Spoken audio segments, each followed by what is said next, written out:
que notre approche de conservation au début, c'était vraiment une approche répressive, avec une interdiction stricte de mener des activités dans ces forêts-là. Mais on s'est rendu compte qu'avec le temps, malgré un peu cet arsenal répressif-là, les forêts ne faisaient que se dégrader. Et on s'est rendu compte qu'on avait mis de côté un acteur particulier très important qui était la communauté périphérique à ces forêts classées.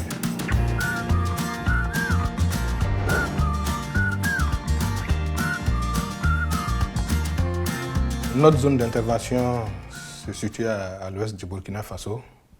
Nous avions 2 forêts classées. Donc, la forêt classée de Logonigué et la forêt classée de Diéfoula.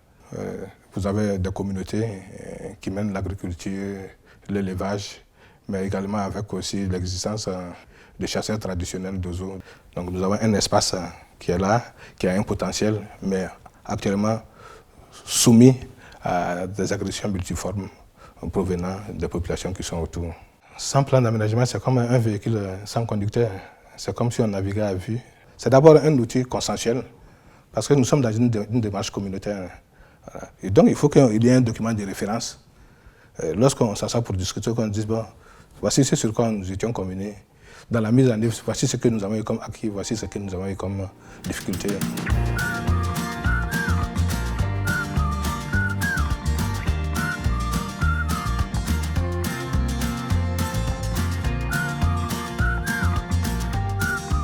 La GRF, c'est une association fêtière. La GRF est composée des 17 villages. Avant l'association, on partait à la recherche du miel ou du poisson, mais c'est chacun pour soi.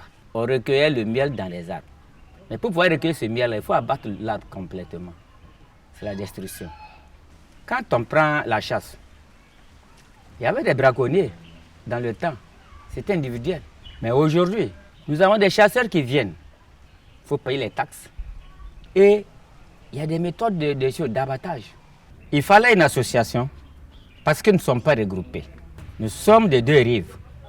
Il y a un fleuve qui nous sépare. Donc, il fallait nous réunir, il fallait nous unir pour pouvoir faire quelque chose de bon.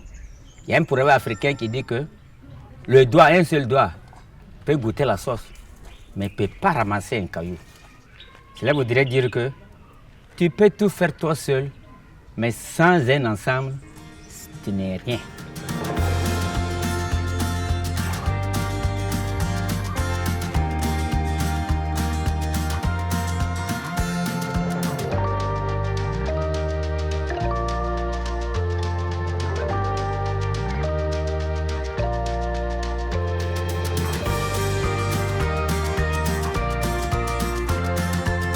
We always believe that resources has been given to people, but it's the same people that can help preserve and conserve resources.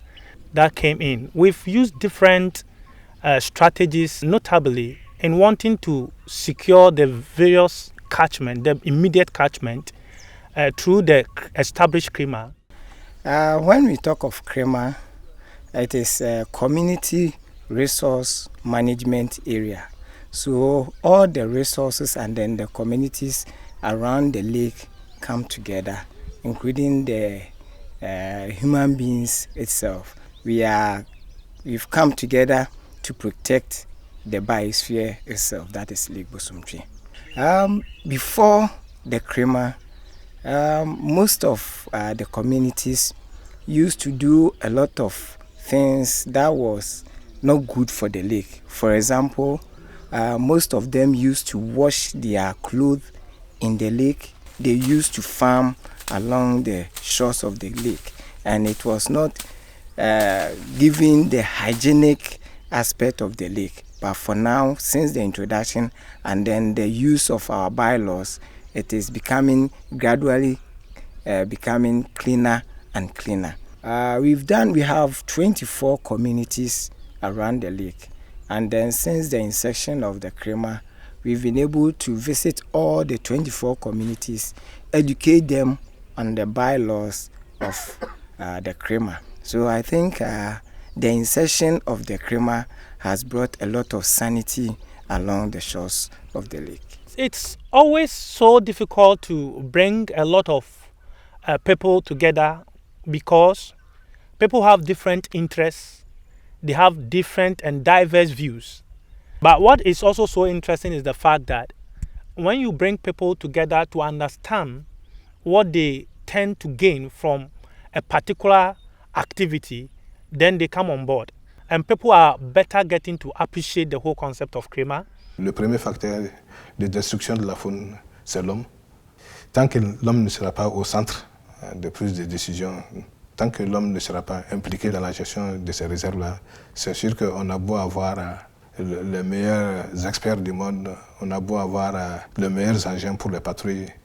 Tant que les communautés qui sont en périphérie ne sont pas impliquées ni adhèrent pas à la gestion, c'est sûr que le système n'est pas durable.